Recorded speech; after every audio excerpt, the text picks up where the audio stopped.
하나님은 하나님의 백성들에게 궁극적으로 주시려고 하는 게 은혜이고 축복입니다. 그래서 하나님의 백성들이 언제나 하나님의 은혜와 축복들을 다양하게 준비하시고 계세요.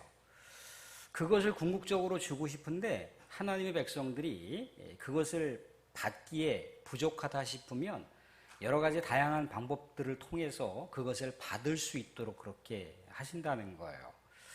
이스라엘 백성들이 하나님을 버렸습니다. 바알과 아세라를 자신들의 신으로 섬겼죠. 하나님의 백성으로서의 자격을 상실해 버렸어요. 그러면 그냥 통상적으로 생각할 때 아예 하나님 뭐 굳이 이스라엘 백성들이 하나님을 거역하고 다른 우상을 자신의 신으로 삼아서 살아가는데 그냥 깔끔하게 정리해 버리시는 게 어떨까요? 라고 하는 생각이 들기도 해요. 버젓이 사랑하는 남편을 두고 사랑하는 아내를 두고 다른 남자 다른 여자하고 바람을 피는 것도 뭐 그렇거니와 바람을 피는 게 아니라 아예 살림을 차려놓고 거기다가 또 뭡니까? 또 앞으로의 미래도 계획하고 그러면 본 남편과 본 부인이 계속해서 그 전 남편, 전 부인과 계속해서 결혼 생활, 부부 생활이라고 하는 걸 지속할 수 있을까요? 지속할 수 없다는 겁니다. 생각할 때 깔끔하게 그냥 이혼해버리시고 다른 민족, 선하디 선한 민족을 그냥 선택하셔서 그냥 새롭게 하나님의 나라를 펼쳐가시는 그런 위대한 일들을 하셔도 되는데 굳이 이스라엘 백성들을 왜 붙들고 계시냐는 거예요. 이게 참 우리가 이해되지 않는 하나님의 자비하심이고 이해되지 않는 하나님의 은혜라는 겁니다. 근데 하나님은 계속해서 이스라엘 백성들을 붙들고 계시는 거예요. 계속 또 붙들고 계시고 또 붙들고 계시고.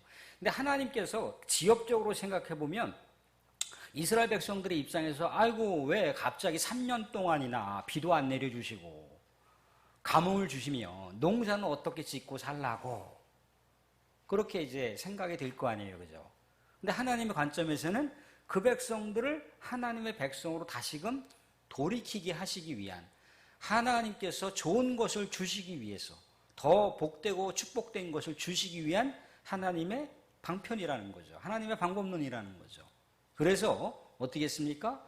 가뭄도 필요에 따라서 주시기도 하고 또 필요에 따라서 하나님의 존재성을 엘리야를 통해서 드러내시기도 했잖아요. 그죠? 그런데 끝내 이스라엘 백성들은 왕을 위시로 하나님께 돌이키지 않는 거예요. 돌이키지 않으면 아이고야 이제 안 되겠다 하고 이제 포기하실 만도 한데 이제는 또 새로운 방법을 통해서 하나님의 은혜와 축복을 그 백성들에게 안겨주시려고 한다는 거예요. 그 새로운 방법이라고 하는 게 뭔가요? 우리 하나님의 관점으로 성경을 보실 수 있어야 되겠죠. 그죠? 새로운 방법이라고 하는 게 전쟁이잖아요. 전쟁. 하나님을 그렇게 엘리야 선지자가 하나님의 살아계심을 드러냈는데도 불구하고 이스라엘 백성들이 하나님께로 영적 대각성을 통해서 돌이키지 않는 거예요. 그러니까 하나님께서 뭔가 새로운 방법을 통해서 이스라엘 백성들에게 전쟁이라고 하는 어떤 급박한 위기의 상황을 이렇게 제시하고 그 위기의 상황 속에서 하나님의 존재성, 하나님의 살아계심을 다시금 드러낸다는 거죠. 그래서 그 전쟁이 뭡니까? 그 전쟁이라고 하는 것이 이제 우리가 20장 1절을 보시면 아람의 베나닷이라고 하는 사람이 있어요. 이 아람의 베나닷이라고 하는 사람이 이제 북이스라엘을 치려고 그 주변에 있는 소수구 영주들, 우리식으로 얘기하자면 뭐 도지사, 뭐 군수, 이제 시장, 뭐 그런 사람들을 이렇게 규합을 해서 이스라엘 백성들을 이제 진멸하려고 똘똘똘똘 애웠었단 말이죠. 그래서 이제 1차 어떤 내용으로 다 겁박을 하느냐면 3절과 같은 내용으로 겁박을 합니다. 이 베나닷이라고 하는 사람이 아합 왕에게 북이스라엘 왕에게 이렇게 겁박을 하는 거예요. 내 은금은 내 것이요 내 아내들과 내 자녀들이 아름다운 자도 다 내 것이다. 그렇게 얘기를 하고 있습니다. 그러니까 북이스라엘 왕이 갖고 있는 모든 소유물, 사람이 됐든지 짐승이 됐든지 재물이 됐든지 모든 그 소유권은 이제 아람 왕 베나닷에게 있다라고 얘기를 하는 거예요. 이 상황에 대해서 이스라엘 왕 아합이 즉각적으로 대답을 해줍니다. 맞다. 우리의 것이 바로 당신 왕의 것입니다. 당신 나라의 것입니다. 라고 이렇게 얘기를 해주는 거예요. 왜 그러냐면요, 전쟁의 소용돌이에 휘말리지 않으려고 뭔가 필요한 조공을 요청하면 조공을 주면 되는 것이고, 필요한 여러 가지 자원들을 요구하면 또 필요한 자원들을 제공해 주면 되는 거고, 혹여라도 뭐 군사가 필요하면 군사 일부를 또 주면 되는 거고, 그런 식으로 해서 나라를 살리려고 했던 것이 아합 왕의 생각이었다는 거예요. 과거 우리도 이 원나라라고 하는, 이 몽골이라고 하는 나라, 또 청나라라고 하는 그 중국의 그 일부의 나라, 또 일본이라고 하는 나라가 우리나라를 침략할 때 그냥 나라만 침략한 게 아니잖아요, 그죠? 완전 쑥대밭을 만들어 놨잖아요, 그죠? 그리고 여자들을 또 끌고 갔어요, 그죠? 또 전쟁을 하기 위해서 젊은 청년들을 군인으로다가 착출해 갔다는 겁니다. 그런 식으로 우리나라 민족이 그렇게 핍박을 받았던 과거에 눈물 아니면 바라볼 수 없는 역사들이 많이 있어요. 사실 이쪽 이스라엘 백성들하고의 그 핍박과 고난의 그 역사의 그 내용들과 거의 비슷한 내용들이 많이 있어요. 뭐 우리나라가 다른 나라 침략해서 막 뭐 이렇게 한 거는 거의 극히 일부분이고, 대부분이 공격을 받거나 침략을 당하거나 식민지가 됐거나 그런 삶을 이스라엘 백성들도 살았다는 겁니다. 그러니까 얼마나 어려운 상황 가운데 있었겠어요. 위기의 상황이라는 거죠. 말씀드렸지만 이 위기의 상황은 곧 하나님의 관점으로 보면 하나님께서 역사 무대에 등장하실 수 있는 상황이라는 거죠. 이제 분명 인정했는데도 불구하고 이제 2차 겁박의 내용은 뭐냐면 이런 얘기를 해주고 있어요. 5절 하반절 보시면, 너는 네 은금과 아내들과 자녀들을 내게 넘기라 하였거니와, 6절을 보시면, 내일 이맘때 내가 내 신하들을 내게 보내리니 그들이 내 집과 내 신하들의 집을 수색하여 내 눈이 기뻐하는 것을 그들의 손으로 잡아 가져가리라. 그러니까 무슨 얘기냐면 그냥 단순하게 조공을 바치는 거로 끝내지 않겠다는 거예요. 그러니까 북쪽 이스라엘의 모든 눈으로 보기에 감나가는 것들은 다 탈탈 털어가겠다는 거예요. 이 얘기는 뭐냐면 사실 과도한 요구사항이거든요. 이 얘기는 나라를 빼앗겠다는 거예요. 나라를 아람의 나라로 만들겠다는 겁니다. 그러니까 이제 굉장한 지금 위기의 상황 가운데 몰려 있는 거죠. 그래서 이제 아람 왕이 이런 식의 어떤 그 겁박을 주니까 이 북쪽 이스라엘 아합 왕도 어떻게 대처할 수 있는 길이 없는 거예요. 그래서 이제 장로들을 부릅니다. 나라의 원로들을 이제 부르는 거죠. 7절 보시면 나라의 장로들을 불러서 이렇게 저렇게 얘기를 합니다. 나라의 장로들이 뭐라고 얘기합니까? 그 원로들이 뭐라고 합니까? 그냥 그대로 당하지 마시고요, 그냥 한번 배짱 한번 튕겨보세요 그러거든요. 맞짱 한번 뜨셔야죠 그러게. 근데 사실 이것은요 그냥 지극히 아주 뭐랄까 용기는 가상하나 이거는 현실적으로 말이 안 되는 거예요. 불가능한 거예요. 해결책이 아닌 거예요. 해결책이 될 수가 없어요. 사람을 의지할 때가 있고 사람을 의지하지 말할 때가 있는데, 여기는 지금 하나님을 먼저 찾는 게 아니라 하나님 찾는 내용이 없잖아요, 그죠? 사람들을 찾는단 말이죠. 이게 진짜 신앙인과 가짜 신앙인의 차이가 여기서 나타나는 거예요. 진짜 신앙인은요 위기 상황 가운데 하나님을 먼저 찾아요. 근데 가짜 신앙인은요 하나님을 먼저 찾는 게 아니라 사람을 먼저 찾아요. 아합이라고 하는 사람은 북이스라엘, 그래도 하나님의 택한 그 선민의 후예잖아요, 그죠? 그런데 하나님은 완전히 다 망각해버렸어요. 하나님을 잊어버렸어요. 하나님 찾는 방법을 아예 몰라요. 그런데 엘리야라고 하는 선지자가 하나님이 이런 분이세요 라고 몇 번씩 거듭거듭해서 증명해 보였는데도 불구하고 그 하나님에 대한 센스가 없는 거예요. 감각적으로 완전히 무뎌져 있는 거예요. 그러니까 사람을 찾고 있는 상황이 된 거죠. 더더구나 자신들이 믿고 있는 바알과 아세라 신을 찾아야 되는데, 바알과 아세라 신은 뭐예요? 이제는 자신들에게 도움이 안 된다라고 하는 걸 알았죠, 그죠? 전쟁이 일어났는데 바알과 아세라 그 신들이 이스라엘을 지켜줍니까? 이스라엘을 안 지켜주잖아요. 그죠? 그러면 이때 하나님을 찾아야 되는 거잖아요. 아, 그때 엘리야 선지자가 그때 우리들에게 보여주었던 하나님, 그 하나님을 이스라엘 백성들이 의지하면 하나님께서는 정말 축복을 주시고 은혜를 주시고 또한 이스라엘 백성들을 보호하신다고 했지. 이러면서 다시 마음을 돌이켜서 하나님께로 오면 되는데 하나님께로 안 와요. 안 와요. 아무튼 인간적인 조치 상황으로다가 이제 아람 왕 베나닷에게 이제 통보를 합니다. 이렇게 저렇게 해서 너네들이 요구하는 그 재물에 대한 조공은 바치겠으나 우리가 사람을 바치지는 못하겠어. 그렇게 하고 있거든요. 그랬더니 이제 10절은 같이 한번 읽어볼게요. 10절 같이 한번 읽어보겠습니다. 같이 시작. 그때 베나닷이 다시 그에게 사람을 보내어 이르되 사마리아에 부스러진 것이 나를 따르는 백성의 무리의 손에 채우기에 족할 것 같으면 신들이 내게 벌 위에 벌을 내림이 마땅하니라. 아멘.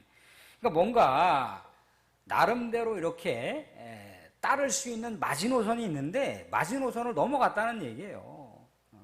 마지노선을 넘어간 이 아람 왕의 제안을 도저히 받아들일 수 없다고 얘기하니까 베나닷 이 아람 왕이 뭐라고 얘기하냐면 내가 이제 군대를 동원해서 이스라엘 백성들 이 북이스라엘을 완전히 다 초토화시켜 버릴 거야 라고 지금 뭔가 전쟁으로 위협하고 또 전쟁으로 이렇게 뭔가 겁박하고 있는 내용을 우리가 볼 수가 있습니다. 근데 이때 어떻게 했던가요? 이때야말로 하나님께서 역사의 무대에 등장하실 때죠. 그래서 13절에 이렇게 등장을 합니다. 13절도 같이 한번 읽어보겠습니다. 같이 읽겠습니다. 같이 시작. 한 선지자가 이스라엘의 아합 왕에게 나아가서 이르되 여호와의 말씀이 내가 이 큰 무리를 보느냐 내가 오늘 그들을 내 손에 넘기리니 너는 내가 여호와인 줄을 알리라 하셨나이다. 내가 오늘 그들을 내 손에 넘기리니 너는 내가 여호와인 줄을 알리라 하셨나이다. 하나님의 선지자가 뭐라고 얘기하냐면 왕이시여 전쟁에서 이길 겁니다. 하나님께서 그렇게 약속하셨습니다. 하나님께서요 분명히 이 전쟁 가운데 하나님께서 살아계신 하나님이라고 하는 것, 하나님이 어떠한 존재인지를 다시 한번 이 전쟁에서 승리하게 하셔서 하나님의 그 존재를 증명해 보이실 겁니다 라고 이렇게 한 선지자가 얘기를 해주고 있는 거예요. 뭔가 비상한 어떤 전쟁의 그 병법을 지금 얘기를 해주고 있는 거예요.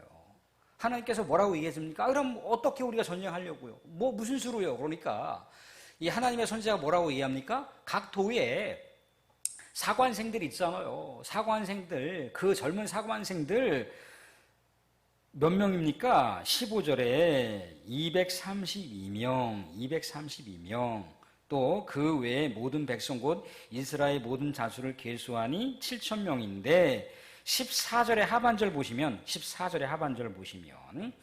이렇게 얘기를 하더라는 거죠. 여호와의 말씀이 각 지방 고관의 청년들로 하리라 하셨나이다. 여호와의 말씀. 하나님께서 이제 병법을 구사하고 있는 내용인 거예요.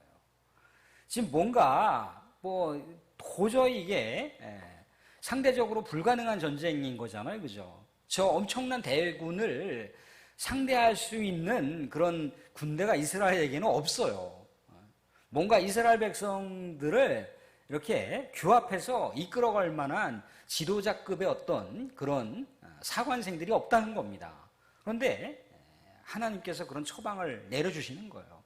각 지방에 유능한 젊은 그런 용사들이 있는데 232명하고 또 그리고 그들을 또 추종하는 7,000명 정도가 있는데 그들을 통해서 이렇게 하라는 거예요. 그럼 어떻게 내가 먼저 합니까? 저들이 쳐들어오는 거를 방어합니까? 그랬더니 선제 공격하라고 얘기를 해주시는 거예요. 선제 공격하라. 그런데 선제 공격하라고 이제 모든 그 병법의 상황들을 다 알려주셨는데 16절에 턱하니 뭐가 걸립니까? 16절도 같이 한번 읽어볼게요. 같이 한번 읽겠습니다. 같이 시작. 그들이 정오에 나가니 베나닷은 장막에서 돕는 왕 32명과 더불어 마시고 취한 중이라. 사랑하는 성도들, 아무리 전쟁에서 승리할 것 같다고 하지만 술판이나 벌리는 그런 전쟁이 있습니까? 이것을 우리가 어떻게 생각해야 되나요? 그냥 인간적으로 생각해보면 베나닷 왕의 교만이라고 볼 수가 있지만 우리가 하나님의 신앙으로 우리가 헤아려보자는 거죠. 하나님의 관점으로 이걸 우리가 해석해보자는 거죠. 뭡니까? 하나님께서 그들을 잠재우시는 거잖아요. 그들을 뭔가 취중의 상황에 만들어서 전쟁을 불리하게 만드시는 거잖아요. 그죠? 모든 상황 자체가 지금 뭡니까? 군사적으로나 모든 그 전쟁의 분위기와 상황 자체는 북쪽 이스라엘의 전적인 열쇠예요. 전쟁에서 승리할 수 있는 그런 내용들은 하나도 없어요. 그런데 이제 하나 둘씩 상황이 역전되기 시작하는데 이 역전의 상황을 누가 만들고 있는 겁니까? 하나님이 만들고 있다는 거죠. 그래서 우리가 알듯이 전쟁은 군사의 수에 의해서 좌지우지 되는 것이 아니라 전쟁은 누구에게 속한 것이라고요? 하나님께 속한 것이라고요. 우리가 이스라엘의 지금 왕정시대를 보고 있지만 이미 사사시대에도 그렇고 또 족장시대에도 그렇고 이미 전쟁은 하나님께 속한 것이에요. 그래서 우리가 기드온 사사를 생각해 보세요. 기드온 사사가 그 엄청난 바다의 모래와 같은 그 엄청난 대군이었던 미디안 군대하고 어떻게 싸웠습니까? 수많은 군대를 동원했던가요? 아니죠. 딱 300명. 300명의 용사를 데리고 가서 끝내버렸어요. 하나님의 전쟁은 사람의 수에 상관이 있는 것이 아니고 하나님께서 하시면 하는 거예요. 하나님께서 7천이라고 하는 숫자도 이 7천이라고 하는 건 엘리야에게 우리 하나님께서 뭐라고 얘기합니까? 하나님의 역사는 너 한 사람을 통해서만 이루어지는 게 아니라 7천인이나 되는 바알에게 무릎 꿇지 아니하는 하나님의 또 다른 선지자들도 남겨져 있고 그들을 통해서 하나님의 역사는 펼쳐진다라고 얘기를 했듯이 전쟁에서 분명히 승리할 것이라고 하는 그 진행형의 숫자를 7,000명을 통해서 제시하고 있더라는 거죠. 사랑하는 여러분들, 그래서 전쟁의 결론은 뭡니까? 전쟁의 결론은 이렇게 나와 있다는 거죠. 자, 20절, 21절 같이 한번 읽어볼게요. 20절, 21절 같이 읽습니다. 같이 시작. 각각 적군을 쳐 죽임에 아람 사람이 도망지라. 이스라엘이 쫓으니 아람 왕 베나닷이 말을 타고 마병과 더불어 도망하여 피하니라. 이스라엘 왕이 나가서 말과 병거를 치고 또 아람 사람을 쳐서 크게 이겼더라. 아멘. 자, 우리는 뭘 여기서 알 수가 있나요? 우리 한 세 가지 정도 생각해 볼 수가 있습니다. 하나님의 말씀을 청종했더니, 하나님을 의지했더니, 뭔가 전세의 위기의 상황을 돌파할 수 있는 새로운 길을 발견했잖아요. 그죠? 하나님 말씀에는 길이 있다는 거예요. 사람을 의지할 때는 사실, 말씀드린 대로다가, 뭡니까, 이게? 응? 사람이 어떤 혈기로다 전쟁을 하는 게 아니잖아요. 그죠?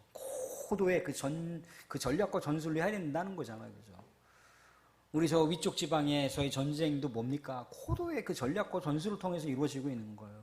근데 무대뽀로다가 악으로 깡으로 해서 되는 게 아니에요. 근데 하나님께서 개입하시고 하나님께서 개입하신 상황에서 말씀을 주시니까 그 말씀에 전쟁 승리의 길이 보이더라는 거죠. 사랑하는 사람들, 우리의 인생의 교본서, 인생의 여정길에 모든 해법이 성경 말씀 가운데 있어요.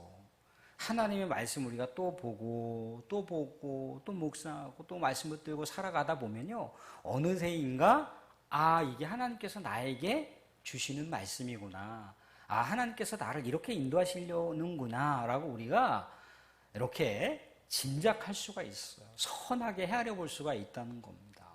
그래서 하나님의 길은 늘 언제나 하나님 말씀을 통해서 주신다라고 하는 것을 생각해 볼 수가 있어요. 또 그리고 뭔가요? 지금 이 북이스라엘 아합이라고 하는 왕이 분명히 하나님을 경험했잖아요. 그죠? 하나님을 경험했고 또 하나님을 경험하고 그랬는데도 불구하고 계속해서 하나님을 망각해요. 우리는 이 세상을 살아가면서요, 아무리 우리의 삶의 상황에서 나에게 유불리를 떠나서 불리하게 작용할 수 있는 것들도 있을 수 있고 유리하게 작용할 수 있는 것들이 있어요. 그런데 그런 상황 속에서도 우리가 소소한 거지만 하나님의 은혜를 헤아릴 수 있어야 돼요. 또한 그 은혜 속에서 그래도 그럼에도 하나님께 감사를 자꾸 우리가 고백하게 됐을 때 하나님의 은혜와 감사는 계속 몰려오게 돼 있다는 거예요. 또 그러면 은혜와 감사를 고백하게 되는 거예요. 그럼 우리의 인생의 여정길이 계속해서 마치 우리가 저 또랑물 건널 때 아무것도 안 보이지만 하나님의 은혜와 감사를 계속해서 카운트하다 보면 또 저 또랑물을 건널 수 있는 징검다리가 보여요. 또 그 징검다리 하나를 걷고 하나님의 은혜와 감사를 고백하면 또 징검다리가 보인다는 거예요. 그러면서 그 더럽혀져 있는 그 또랑물을 유유하게 걸을 수 있다는 거예요. 그게 하나님께서 우리를 인도해 가시는 길이라는 거예요. 이스라엘 백성들이 비록 하나님을 거역하고 하나님을 떠났지만 하나님 계속해서 은혜의 징검다리를 주시고 있었던 거잖아요. 그죠? 끝내 어떻게 하기 위해서? 이스라엘 백성들에게 축복을 주시기 위해서. 그런데 아합이라고 하는 왕은 하나님의 은혜가 은혜인지도 모르고 하나님께서 인도해 가시는 축복된 길인데 축복된 길인지도 모르고 하나님이 계속해서 하나님께서 현현을 나타내 주셨는데도 불구하고 하나님 망각해버려요. 굴러들어온 돌을 발로 걷어차 버리는, 그러니까 하나님의 은혜와 감사가 사라지면 사람은 드라이해져요. 굉장히 거칠어지고요, 메말라진단 말이죠. 그래서 우리는 소소한 거지만 인생의 훈련의 것도 감사와 은혜를 자꾸만 우리가 찾아가는 것. 우리 끝내 우리가 이렇게 저렇게 대화를 나누고 또 이렇게 저렇게 내가 막 화도 나고 분노도 나고 막 그럴 수 있다 할지라도 우리 끝내 우리의 삶을 이렇게 좀 관찰하고 또 우리가 관조적으로 돌아볼 때 마침표를 찍을 때는 그럼에도 은혜와 감사를 찍으셔야 돼요. 그러할 때 또 다른 감사와 은혜를 놓치지 않을 수가 있다는 거예요. 감사와 은혜를 내가 놓쳐버리잖아요. 그럼 또 다른 감사와 은혜가 몰려와도 그게 은혜인지도 모르고 감사인지도 모른다는 거예요. 아합 왕이 그런 여러 가지 어리석은 모습을 우리들에게 보여주고 있지 않습니까? 사랑하는 또 하나 뭡니까? 하나님을요 계속 알아가셔야 돼요. 하나님을 알아가셔야 됩니다. 하나님을 알아가시는 게 있게 됐을 때 우리의 인생은 풍성해질 수가 있어요. 풍성해질 수가 있습니다. 하나님을 알아가지 못하면요, 아휴 내 팔자, 아유 왜 이렇게 내 인생 참 지지도 이렇게 고생만 하지, 지질도 내가 복이 없어. 내가 사람 복이 없어. 내 인생이 왜 이렇지. 우리 그럴 수가 있다. 마치 신자를 한탄하는 모습으로 될 수가 있는데, 우리가 하나님을 계속해서 알아가면 알아갈수록 권사님도 그런 얘기 했잖아요. 우리가 고난받는 상황 속에서도 그것이 축복인 줄로 알게 하옵소서. 그렇다는 거예요. 우리가 고난 중이지만 하나님을 알아가면 알아갈수록, 하나님은 이스라엘 백성들에게 가뭄이라고 하는 고통을 주신 것이 목적인가요? 이스라엘 백성들에게 전쟁을 주시는 것이 하나님의 목적이 아니잖아요. 그죠?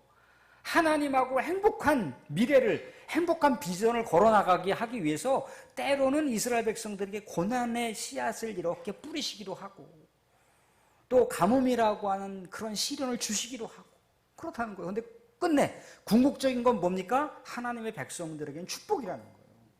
근데 하나님을 알아가는 걸 몰라버리면 그렇게 된다니까요. 내 생에 뭔가 어두운 그림자가 딱 들여오면 요거 금방 지나갈 거야. 뭐 그렇다고 해를 가릴 수 있는 거 아니잖아. 이렇게 생각할 수가 있는데, 먹구름이, 요즘에 장마라 먹구름이 쫙 몰려오면은 아휴 내 인생은 완전히 흑암이구먼. 그렇게 된다니까. 흑암이 지나가, 흑암이 어떻게 저 너머에 있는 태양을 가둘 수 있습니까? 못 가둬요, 못 가둬. 사랑하는 우리가 하나님을 더 알아가셔야 돼요. 자, 말씀을 우리 그렇게 정리하겠습니다. 하나님의 말씀에 우리의 인생길이 있다. 우리의 삶 속에 늘 언제나 은혜와 감사를 카운트하자, 헤아리자. 또 뭔가요? 하나님을 계속해서 힘써 알아가자.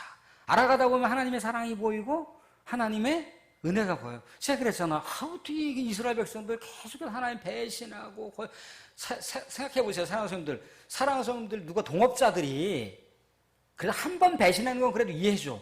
두 번 배신하면 그 동업자들이 두 번 배신하면 그래도 당신은 나하고 선한 동지를 그렇게 받아들여집니까? 아니에요. 두 번 정도 신뢰성을 잃어버리면 끝난 거예요. 그런데 하나님은 또 이스라엘 백성들에게 사랑하는 성도들, 만약에 하나님 우리가 그런 관계를 통해서 우리가 하나님한테 두 번 정도 하나님을 서운하게 했다. 그런데 하나님 우리를 버리시거나 포기해버리시면 누가 우리 하나님의 사랑을 받을 수가 있습니까? 누가 하나님의 은혜를 받을 수가 있나요? 그러니까 하나님의 은혜와 사랑이 이해가 안 되는 거예요. 자기 아들마저 십자가에 못 박아 죽였잖아요. 사랑하는 그렇게 늘 언제나 하나님의 백성으로 멋지게 살아가실 수 있기를 주님으로 축원드립니다.